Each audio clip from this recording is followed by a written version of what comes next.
Yeah, so YouTube apparently is dying. So yeah, let me go ahead and roll the clip. 20 years ago, if you asked a child what their dream job is, you'd probably get some silly things like a professional ice cream tester, getting paid to try different ice cream flavors. What? Really? But now, if you ask pretty much any kid in the world what their dream job is, all of them will probably give you the same answer: YouTuber. Yeah, me too. That's why I'm making these cringy videos. I don't wanna work, just like you. Or more broadly, online content creator, so streamer, YouTuber, things like that. And it's a dream job for more than just children, obviously.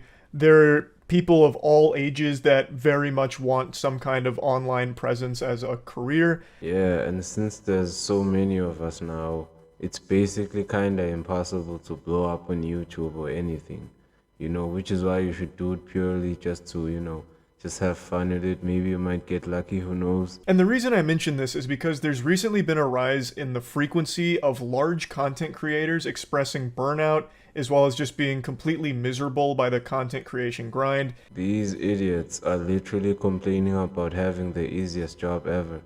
Should I blow up on YouTube, I will not even complain for a second about how much time I have to spend making a video, because it's better than anything.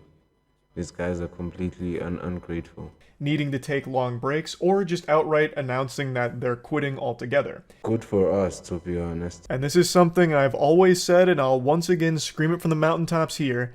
Being a YouTuber or a streamer is the luckiest position you can ever have. Thank you. This guy is a genius. I love this guy. I love this guy. He's actually the one that inspired me to start, making content on YouTube, because of how just raw and he just says whatever he wants to say and title his video however he wants to title them. Like, And in most cases is legitimately easier than 9 to 5 jobs outside of the internet or other positions that exist outside of the internet. yeah, then people like Pokemon act like streaming is so hard. When you are an online creator, for the most part, you get to choose your own hours. It's very flexible on what content you're making or what you really want your online footprint to be.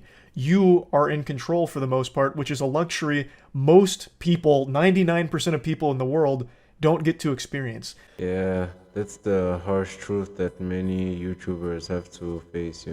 So, how could there even come a time where someone's just like really tired of it or made miserable by it? When they become pussies. Most people don't have a job that they love or a job that's fun, like playing video games, and they're certainly not making millions of dollars playing video games for the 6 to 8 hour period, right? Yes, it's true. Most of the time, these big YouTubers complain about the smallest, easily fixable of issues. So it's something that a lot of people kind of roll their eyes at. Rightfully so. Would be stupid not to. This is just something that happens if you're not there every single night, basically, on streaming. Since the online audience is always frothing at the mouth for content. And those guys are probably 35-year-old men who are still living in their mom's basements, who jack off like 6 times a day. They'll find other streamers elsewhere to fill that void because it's such a competitive space. Only the top 1% actually get to enjoy being a streamer, because when you're at the top, you're at the top. And being in the middle, you're always gonna be stressed about relevance, but if you're at the top, you're at the top. Is there ever a time where I just plan on calling it quits? And my answer is always a resounding no. That's the spirit I like about this guy. Me making shit online is what makes me happiest. I have always been doing this shit because I have fun doing it. It's never been like an obligation for me or something I feel forced to do.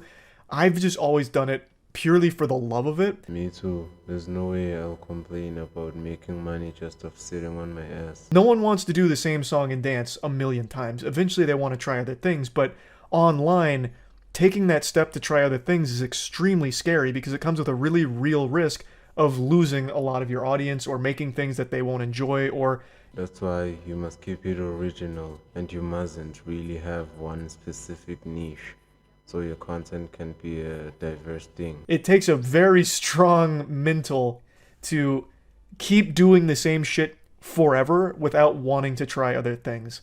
And that's why men will always cheat on their wife. But again, for a lot of creators, they feel like they need to, and I think that's what really leads to a lot of that burnout and that feeling of needing to take breaks, because the endless grind monotony of just doing it all day after day, this fucking same stale routine, gets to be draining.